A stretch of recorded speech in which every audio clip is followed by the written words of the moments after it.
कहानी की शुरुआत इस पहाड़ी पर बने एक आश्रम से होती है, जहाँ सुबह सुबह गौरी एक मटका लेकर नदी से पानी भर रही है और नदी में उस समय कुछ लोग स्नान भी कर रहे थे। आश्रम में माता खाना बना रही है और ये एक सिद्ध पुरुष गुरुदेव है जो अपना ज्यादा समय ध्यान पर व्यतीत करते हैं। गौरी पानी लेकर आई और इसके बाद माँ के काम में हाथ बंटाने लगी। इसी आश्रम में एक प्यारी सी गाय माता थी जिसकी सेवा सभी लोग करते थे। आसपास के गांव के लोग इस गाय को देखने आया करते थे। लोग इसे प्यार से कामधेनु कहते थे। यहाँ गुरुदेव अपने समाधि से उठे। गौरी एक रोटी और गुड़ लेकर आई और गुरुदेव को दिया। गुरुदेव ने जाकर वह रोटी और गुड़ गाय माता को खिलाया और वहाँ हाथ जोड़कर खड़े हो गए और बोले, माता अपनी क्षत्र छाया हमेशा बनाए रखना। गुरुदेव वह गाय को कभी बांधते नहीं थे। वह गाय आश्रम के खुले वातावरण में आराम से घूमा करती थी। इधर गुरुदेव ने भोजन ग्रहण किया और इसके बाद गांव की सैर पर निकल पड़े। वह आसपास के गांव में लोगों को उपदेश देने जाया करते थे। लोग गुरुदेव का बहुत सम्मान करते थे। तभी रास्ते के एक गांव में गुरुदेव लोगों से बात करने बैठ गए। इस छोटे से गांव का नाम चंपारण था। ये गांव गुरुदेव के रास्ते पर पड़ता था, तो लोग गुरुदेव को अच्छे से जानते थे। लेकिन गुरुदेव से मिलने आज जगदीश नहीं आया था। गुरुदेव बोले, आज जगदीश नहीं दिख रहा है। गांव के एक व्यक्ति ने बताया कि गुरुदेव शहर से उसका आज लड़का आया है, इसी वजह से वह आज नहीं दिख रहा है। गुरुदेव ने कहा, कोई बात नहीं,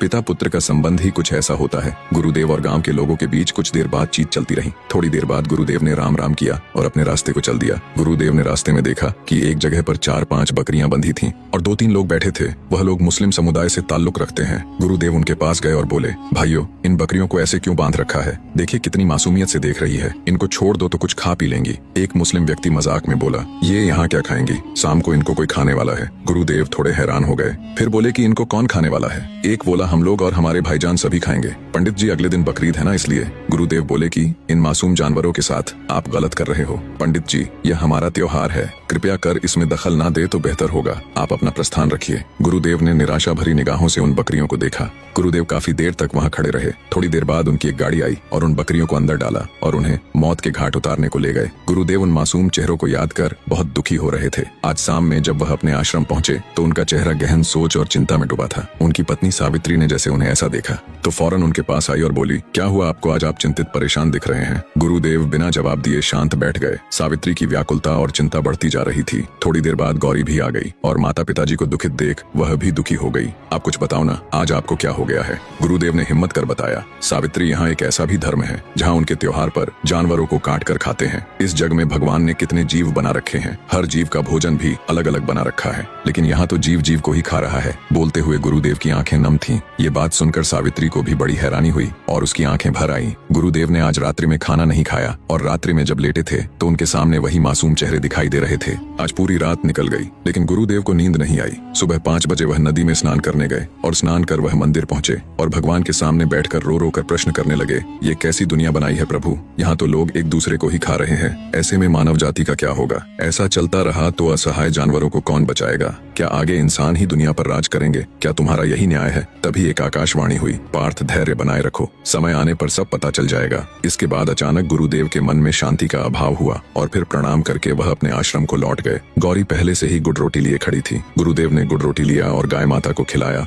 गुरुदेव ने नजर भर के गाय को देखा। मन में सोचने लगे, ये जानवर किसी से कुछ भी नहीं मांगते और ना ही इन्हें कोई शिकायत है, फिर भी लोगों को इनसे न जाने क्या तकलीफ है। सोच में डूबे गुरुदेव आश्रम के अंदर गए और भोजन ग्रहण किया और आराम करने लगे। इधर रोज की तरह गौरी पानी लेने जा रही थी। उसी समय गांव के 3 लड़के नदी की तरफ घूम रहे थे। गौरी दिखने में भी सुंदर थी तो तीनों लड़के मजाक मजाक में गौरी पर गलत अभद्रता करते। गौरी आज अपने आप को असहज महसूस कर रही थी। लड़के उसे गलत नजरों से देख रहे थे। किसी तरह गौरी वहाँ से अपने आश्रम को गई और जब माँ खाना बना रही थी तो वहीं एक जगह पर उदास बैठ गई। माँ ने पूछा, गौरी बेटा क्या हुआ? तुम ऐसे क्यों बैठी हो? कुछ नहीं माँ, ऐसे ही। बता तो बेटा क्या हुआ? तो वह रोने लगी। माँ ने हैरानी में पूछा, क्या हुआ बता तो। गौरी ने नदी के घाट की सारी घटना बताई कि आज जब मैं पानी लेने गई थी तो 3 लड़के मुझ पर बहुत गलत गलत बातें कर रहे थे और वह रोने लगी। सावित्री ने सोचा, ये क्या हो रहा है? लोग अपने बच्चों को अच्छे संस्कार क्यों नहीं दे रहे हैं? गुरुदेव शाम में जब लकड़ियां लेकर आश्रम आए, इसके बाद सावित्री ने गौरी की बात बताई। गुरुदेव बोले, आज तक ऐसा नहीं हुआ, आज ऐसा क्यों हुआ? गुरुदेव 1 हफ्ते से गांवों में आना जाना बंद कर दिया था। गुरुदेव अगले दिन इसका पता लगाने गांव को गए और अपने शिष्यों के पास बैठे।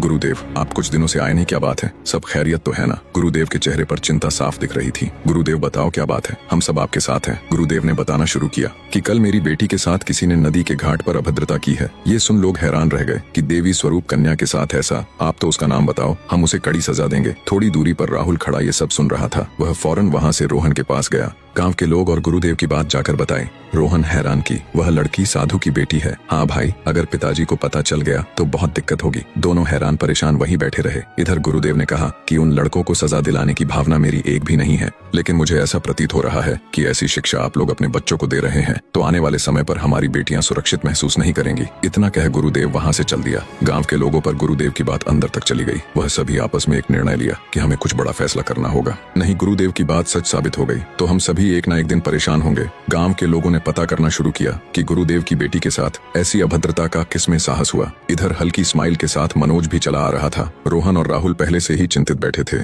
मनोज उन्हें देख थोड़ा हैरान हुआ। पास जाकर बोला, दोस्त क्या हुआ, तुम ऐसे क्यों खड़े हो? रोहन ने मनोज को पूरी बात बताई। ये सुन मनोज के पैरों तले जमीन खिसक गई। राहुल बोला, तूने ही पहले उसका आया था। तू बहुत शहर की रीति रिवाज अपना रहा है ना। ये गांव है भाई, यहाँ किसी की बहन बेटी पर गलत करने पर क्या होता है, तुम सोच भी नहीं सकते। मनोज डरते हुए बोला कि दोस्त कुछ उपाय बताओ, नहीं तो मेरे पापा मुझे जान से मार देंगे। मनोज जगदीश का ही लड़का था जो शहर से कुछ समय पहले आया था। इधर गांव के लोग उन लड़कों का पता लगा रहे थे। रोहन बोला कि ऐसा करते हैं, हम लोग फिर से शहर को निकल लेते हैं। मनोज बोला कि हाँ ये बात सही है, किसी को पता भी नहीं चलेगा। राहुल बोला, तुम लोग पागल हो क्या, उस लड़की ने हम तीनों को देखा है। ऐसा करने पर गांव के लोग हम पर शंका करने लगेंगे तो फिर क्या किया जाए दोस्त? राहुल ने कहा, हमें उस लड़की के पास जाकर उसके पैरों में गिरकर माफी मांगनी पड़ेगी, तभी कुछ हो सकता है। दोनों इस बात से सहमत हो गए और कल नदी के घाट पर उसका इंतजार करने लगे। लेकिन वह आज नदी पानी लेने नहीं आई थी। वह तीनों वहीं बैठे रहे। तभी दो महिलाएं बात कर रही थीं कि गौरी बिटिया 2-3 दिन से दिखी नहीं, क्या हो गया होगा। ऐसा करते हैं कल उनके आश्रम चलेंगे, वहीं से पता चलेगा। ये सुन उन लड़कों को और हैरानी हुई कि यार छोटे से कमेंट में उस लड़की ने नदी आना ही बंद कर दिया। मनोज बोला, यार यहाँ के लोग छोटी छोटी बातों को दिल पर ले लेते हैं। राहुल काफी समय से गांव में ही था तो उसने बताया कि भाई शहर की दृष्टि से गांव को देखना बंद करो। दोस्त वो भी यहाँ आना बंद कर दिया, अब क्या करे?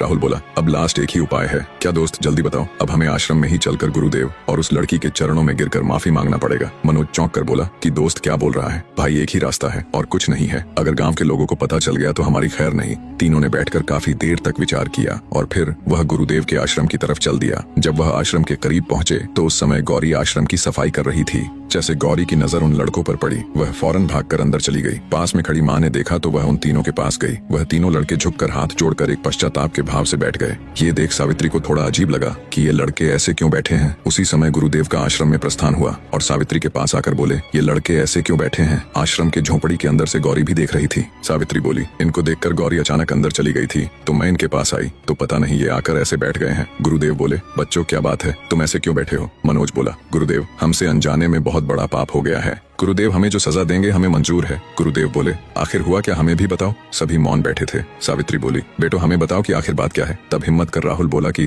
माथे, हम तीनों ने ही आपकी बेटी के साथ अभद्रता की थी। ये सुन सावित्री हैरान हो गई। क्रोध तो बहुत आया पर उन लड़कों के विनम्र भाव ने माँ की ममता को शांत कर दिया। रोहन बोला, माता हमें पता है हमसे बहुत बड़ा पाप हुआ है, आप हमारे माता पिता समान हो, हमें जो सजा देंगे हमें खुशी खुशी मंजूर है। सावित्री गुरुदेव की तरफ देखी, बताइए मुझे कुछ नहीं समझ आ रहा है। बेचारों से गलती तो हुई है लेकिन हिम्मत कर आश्रम माफी मांगने आए हैं। गुरुदेव ने बिना कुछ जवाब दिए अंदर जाकर एक खत लिखा और अपने एक सेवक को देकर कहा कि इस खत को गांव पहुंचा दिया जाए। उन तीनों लड़कों से कहा, आप जाइए, कल सुबह 9 बजे आश्रम आ जाना, इस पर कल बात होगी। सेवक ने उस खत को गांव जाकर गांव के मुखिया को वह खत दिया और कहा कि गुरुदेव ने भेजा है। जब तीनों गांव को लौट रहे थे तो एक बोला, यार कल गुरुदेव क्या फैसला करेंगे? हाँ यार आज ही कर देते तो अच्छा रहता, गांव के लोगों को भी पता नहीं चलता। चलो कोई दिक्कत की बात नहीं है, कल आकर मिलते हैं। बात करते हुए वह अपने गांव को जा रहे थे। इधर मुखिया भी थोड़ा हैरान था कि गुरुदेव ने खत भेजा आज पहली बार। मुखिया ने जैसे ही खत को खोल पढ़ना शुरू किया वह हैरान हो गया। उसमें गुरुदेव ने लिखा था कि कल 10 बजे गांव के सभी बुजुर्ग व्यक्ति और पंचायत के सदस्य मेरे आश्रम में आने का कष्ट करे, किसी गंभीर विषय पर चर्चा करना है। मुखिया ने ये बात अपने कुछ सदस्यों से बताया। दादू गुरुदेव ने ऐसा खत पहली बार भेजा है, पता नहीं भाया कोई तो बड़ी बात जरूर है। मुखिया ने उस खत के अनुसार सभी गांव के घरों में सूचना पहुंचा दिया। सुबह करीब 8 बजे का समय था। तीनों लड़के आश्रम की ओर चल दिए। आश्रम गांव से थोड़ा दूर था। सभी आश्रम को प्रस्थान किया। आश्रम पहुंचकर देखा तो गुरुदेव ध्यान में लीन बैठे थे। वह तीनों जमीन में हाथ जोड़कर बैठ गए। करीब 10 बज गई। रोहन की नजर पड़ी कि आश्रम में तो पूरे गांव के लोग आ रहे हैं। मनोज और राहुल भी हैरान हो गए कि लोग यहाँ क्यों आ गए। जगदीश ने देखा कि मेरा बेटा यहाँ पहले से उपस्थित है। थोड़ी शंका हुई लेकिन अंदर ही अंदर गर्व महसूस हुआ कि शहर से अच्छी शिक्षा लेकर आया है मेरा बेटा। सभी गांव के लोग गुरुदेव के सामने बैठ गए। जब गुरुदेव ध्यान से उठे, मुखिया ने आदर पूर्वक कहा, गुरुदेव आज हम सभी को बुलाया है, सब ठीक तो है ना? गुरुदेव बोले, सब ठीक तो है, लेकिन आप सभी को बुलाने के पीछे एक कारण है। सभी शांत बैठे गुरुदेव को सुन रहे थे और सबसे ज्यादा डरे हुए वह 3 लड़के थे। गुरुदेव बोले, एक फैसला होना है। उसमें सभी को आना उचित था। गुरुदेव, हम लोगों का फैसला तो आप ही करते हो। नहीं, ये फैसला कुछ ऐसा है जिससे आने वाली पीढ़ी की एक नई दिशा देगा, इसलिए सभी का फैसला करना मैंने उचित समझा। मुखिया बोला, गुरुदेव बताए क्या बात है। गुरुदेव ने तीनों को खड़ा होने को कहा। मनोज को खड़ा देख जगदीश हैरान दिख रहा था। फिर गुरुदेव ने बताया कि गौरी पर अभद्रता करने वाले यही तीनों हैं। कल तीनों माफी मांगने मेरे आश्रम आए थे। मैंने इन्हें कल ही माफ कर दिया था, लेकिन गांव वालों के सामने ये बात रखना उचित था। तभी जगदीश क्रोध में बोला, गुरुदेव आपने इसे माफ कर दिया है, लेकिन मैं इसे माफ नहीं करूंगा। गांव के मुखिया ने समझाया कि जगदीश बच्चे हैं, गलती हो जाती है। गांव की कमेटी ने आपस में बातचीत किया। एक ने कहा कि अगर इनको सजा नहीं दी गई तो ऐसी हरकत गांव का कोई और भी लड़का कर सकता है। थोड़ी देर बातचीत के दौरान ये फैसला किया कि इनको 1 माह गांव से दूर जंगल में रहे, अपना खाने पीने सोने की व्यवस्था स्वयं करे। जगदीश ने भी किसी प्रकार की आपत्ति नहीं जताई और अगले दिन तीनों को एक दूर जंगल में छोड़ दिया गया। ये बात जब आसपास के गांव में फैल गई कि इतनी छोटी गलती की ये सजा, फिर किसी ने ऐसा करने की हिम्मत नहीं की। कुछ समय बीतने पर एक दिन गुरुदेव ने सावित्री से कहा कि हमारी बेटी अब शादी लायक हो गई है, तुम्हारा क्या विचार है? हाँ, अब उसके लिए भगवान एक अच्छा जीवन साथी खोज दे ताकि हमारी बिटिया को कोई दिक्कत ना हो। गुरुदेव ने कहा, तो मैं फिर देखूं अपनी बिटिया के लिए राजकुमार। सावित्री ने कहा, जी हाँ बिल्कुल देखिए। इतना सुनते ही गौरी शर्माते हुए अंदर चली गई। गुरुदेव प्रसन्न बैठे थे। कल गुरुदेव दूर गांव जाने का फैसला किया। सावित्री ने भी उनको खाना पैक करके दे दिया ताकि देर हो जाए तो रास्ते में खा लेंगे। गुरुदेव को चलते चलते शाम हो गई थी। उन्हें एक पते पर जाना था जहाँ एक साधु महात्मा का आश्रम है, जहाँ वो अपनी बिटिया के रिश्ते की बात करना था। लेकिन शाम होने पर वह पास के गांव में रुकना उचित समझा। जब वह गांव गए तो गांव के लोगों ने गुरुदेव के रुकने की अच्छी व्यवस्था कर दी और कुछ लोग मिलने भी आए कि गुरुदेव से कुछ ज्ञान मिलेगा। सभी लोग अपनी अपनी बात कर रहे थे, लेकिन एक गांव का व्यक्ति शांत बैठा था। दिखने में ठीक ठाक व्यक्ति था, पर गुरुदेव से कुछ बोल नहीं रहा था। जब बहुत देर हो गई तो गुरुदेव बोले, शिष्य तुम बहुत परेशान से बैठे हो, कोई समस्या है क्या? उस व्यक्ति का नाम मंगल सेन था, जिसकी गांव के बाहर एक हार्डवेयर की दुकान थी। उसकी एक 10 साल की बेटी और एक 22 साल का लड़का था। मंगल सेन अपनी दुकान से कमाकर अपना घर चलाता था। थोड़ी बहुत खेती बाड़ी थी तो कुछ समय वहाँ भी देता था। गुरुदेव के पूछने पर मंगल सेन ने कहा, नहीं गुरुदेव, कोई दिक्कत नहीं है, मैं तो आप लोगों की बातों को ध्यान से सुन रहा था। गुरुदेव ने उसके चेहरे को पढ़ लिया, कोई तो परेशानी है इस व्यक्ति को, लेकिन इन सभी लोगों के कारण वह खुलकर बता नहीं रहा है। गुरुदेव बोले, तो मंगल सेन आज आपको मेरा एक काम करना होगा। जी गुरुदेव, आज्ञा कीजिए। आज रात्रि का भोजन हमारा तुम्हारे घर से आएगा और तुम लेकर आओगे। जैसी आपकी आज्ञा गुरुदेव। मंगल सेन अपने घर गया और पत्नी से बोला, गुरुदेव आए हैं हमारे गांव, खाना हमारे घर से जाएगा, तुम जल्दी से कुछ अच्छा सा खाना बना दो। उसकी पत्नी ने प्रसन्नता पूर्वक अच्छा खाना बनाया। कुछ समय बाद सभी गांववासी अपने अपने घर को चले गए। इधर मंगल सेन गुरुदेव को खाना लेकर पहुंचा। गुरुदेव ने प्रेम पूर्वक खाना ग्रहण किया और इसके बाद मंगल सेन बर्तन लेकर जाने ही वाला था कि गुरुदेव बोले, शिष्य जरा बैठो, तुमसे बात करना है। मंगल सेन हाथ जोड़कर बैठ गया। गुरुदेव बोले कि तुम्हें कोई चिंता सता रही है, मुझे ऐसा प्रतीत हो रहा है। गुरुदेव, सब आपकी कृपा है। शिष्य, जब तक तुम मुझे अपनी चिंता का कारण नहीं बताओगे मैं उसका समाधान कैसे करूंगा? बहुत हिम्मत जुटाकर मंगल सेन बोला कि गुरुदेव 3 साल पहले की बात है, जब मेरे लड़के ने 12वीं पास की तो वह मुझसे बोला कि पापा मुझे बाहर पढ़ाई करने जाना है। मैंने सोचा बेटा पढ़ लिख जाएगा तो कुछ काम मिल जाएगा। मैं यहाँ ज्यादा मेहनत कर करके उसकी पढ़ाई लिखाई का पैसा दे रहा था, लेकिन गुरुदेव वह शहर में किसी गलत संगत से बिगड़ गया है। गंदी गंदी गालियां देने लगा है और नशा करने लगा है। किसी को गलत गलत कविताएं लिखा करता है और जब भी मैं उसे समझाता हूँ तो बोलता है ये मजाक है पापा, आप नहीं समझोगे। कई बार मेरी पत्नी ने भी समझाया है, लेकिन वह सुधरने का नाम नहीं ले रहा है। गांव के लोग मुझे भी बुरा भला कहते हैं कि थोड़े तो अपने बेटे को अच्छे संस्कार दिया होता तो आज ये ऐसा नहीं होता। गुरुदेव, मैं बहुत परेशान हो गया हूँ, मुझे कुछ समझ नहीं आ रहा है। गुरुदेव ने मुस्कुराते हुए कहा, कल उसे मेरे पास लेकर आना, मैं उसे समझाऊंगा। मंगल सेन बोला, गुरुदेव आपको ना वह कुछ गलत बोल दे तो मैं जीवन में आपको मुंह दिखाने के काबिल ना रहूं। गुरुदेव बोले, तुम चिंता मत करो, हमारा कर्तव्य है गलत रास्ते पर चलने वाले को सही मार्गदर्शन देना। तुम उसे कल मेरे पास लेकर आओ। मंगल सेन ने कहा, ठीक है, और वह बर्तन लिए और अपने घर को चल दिया। मंगल सेन घर में जाकर ये सारी बात अपनी पत्नी से बताई। ये सुन पत्नी भी खुश हो गई कि गुरुदेव हमारे बेटे को जरूर समझा देंगे। अगली सुबह मंगल सेन अपने बेटे के साथ गुरुदेव के पास जा रहा था। रास्ते में बेटे ने पूछा, कहाँ ले जा रहे हो पापा? आज मुझे अपने दोस्तों के साथ जाना था। बेटा, हमारे गुरुदेव आए हैं, तुम उनसे कभी मिले नहीं हो। आज उन्होंने गांव में प्रस्थान किया है, इसलिए उनसे मिलाने को ले जा रहा हूँ। अरे यार पापा, फिर कभी मिल लूंगा। बेटा, वो हर किसी से नहीं मिलते, तुम्हें तो उन्होंने स्वयं बुलाया है। ये सुन प्रिंस खुश हो गया, यानी मुझसे उनको आज मिलना है। बातों बातों में वह उनके पंडाल में पहुंच गए। मंगल सेन बोला, गुरुदेव मेरा बेटा, आओ बेटा हमारे पास बैठो। मंगल सेन, हमें आपके बेटे से कुछ आपस में बात करना है, आप कुछ समय बाद आइएगा। जो आज्ञा गुरुदेव। बेटा, आप क्या करते हो? कुछ नहीं गुरुजी, अभी पढ़ाई पूरी हो गई तो ऐसे ही। बेटा, गांव के लोग तुमसे चिढ़ते क्यों हैं? क्या बताऊं गुरुजी, यहाँ के लोग मजाक समझते ही नहीं है। मैं जब शहर में रहता था तो हम दोस्त लोग खूब मजाक करते थे। बेटा, गांव के लोग पागल होते हैं, तुम तो खूब गालियां दिया करो। प्रिंस चौंक कर गुरुजी को देखने लगा। गुरुजी, आप ये क्या कह रहे हो? गुरुदेव बोले, मैंने सुना है कि तुम अच्छी कविताएं भी लिख लेते हो। नहीं गुरुजी, वो तो ऐसे ही मजाक लिखता रहता हूँ। गुरुदेव बोले, चलो मैं तुमको एक कहानी सुनाता हूँ, ध्यान से सुनना। ठीक है गुरुजी। एक बहुत बड़े महाकवि थे जिनका नाम कालिदास था। कालिदास का एक ही महाकाव्य है जो अपूर्ण है, पूरा नहीं हुआ, जिसका नाम है कुमार संभव। वह महाकाव्य को उस समय के राजा के पुत्र कुमार के जन्मदिन पर दिया जाना था। कालिदास दिन रात उसे लिख रहे थे। जिस महाकाव्य की बात कर रहा हूँ वह माता पार्वती की भगवान शंकर के विवाह पर आधारित है कि कैसे कुमार पैदा हुए। भगवान शंकर के पुत्र कार्तिकेय इसका ग्रंथ था। कालिदास लिख रहे थे कि माता पार्वती ने कैसे अपर्णा व्रत किया और कैसे उन्हें भगवान शंकर मिले। इसके बाद कैसे माता पार्वती और शंकर जी का विवाह हुआ। यहाँ तक तो ठीक था, लेकिन जैसे ही कालिदास ने माता पार्वती और भगवान शंकर जी के शयन कक्ष का वर्णन प्रारंभ किया, कहते हैं कि ऊपर सरस्वती को माता ने बुलाकर पूछा कि ये कौन मूर्ख है जो माता पिता के अंतरंग बातों को यहाँ लिख रहा है। सरस्वती माता बोली कि ये विश्व का सबसे बड़ा कवि है, ये होगा कवि, पर मैं तुम्हें आदेश देती हूँ कि आज के बाद ये एक शब्द न लिख पाए। कालिदास पक्षाघात से मर गए, लेकिन उसके बाद एक लाइन न लिख पाए। शब्द ब्रह्म है, भगवान है, अगर इसका अपमान करोगे तो सरस्वती तुम्हें एक दिन मिटा देगी। प्रिंस गुरुजी के मुंह से ये बात सुन हक्का बक्का सा रह गया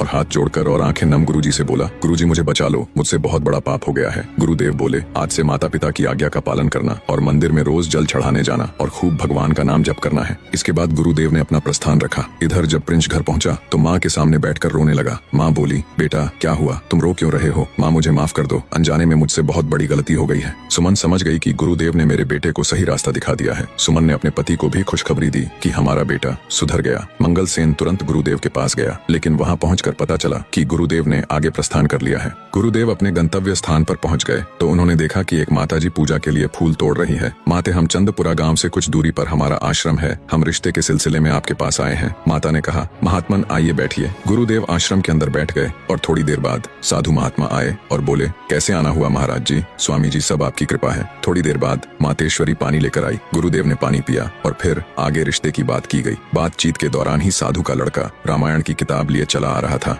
गुरुदेव बोले कि बालक कहाँ से आ रहे हैं? साधु महात्मा बोले, आज पास के गांव में रामायण का कार्यक्रम था तो सुबह आज वहां गया था। लड़के ने आदर पूर्वक प्रणाम किया और कुछ बातचीत होती रही। गुरुदेव को बालक का स्वभाव बहुत पसंद आया। मन ही मन उन्होंने बेटी का हाथ देना उचित समझा। साधु महात्मा बोले कि किसी शुभ दिन हम आपके यहाँ आते हैं और रिश्ता पक्का करते हैं। गुरुदेव ने कहा, स्वामी जी का इंतजार रहेगा, और फिर वह अपने आश्रम को प्रस्थान किया। लौटते समय भी उन्हें शाम हो गई थी तो आज गुरुदेव को एक और गाँव में रुकना पड़ा। उस गाँव के लोग भी गुरुदेव को अच्छे से जानते थे, तो जैसे गुरुदेव को देखा तो फौरन उनके रुकने की व्यवस्था की और फिर रात को गांव के कुछ लोग उनके पास आए कि गुरु से कुछ ज्ञान मिलेगा। बातचीत के दौरान गुरुदेव को गांव के एक व्यक्ति ने बताया, गुरुदेव हमारे गांव में 6 माह पहले। कहानी का अगला अध्याय भी जल्दी ही आएगा। हमारे साथ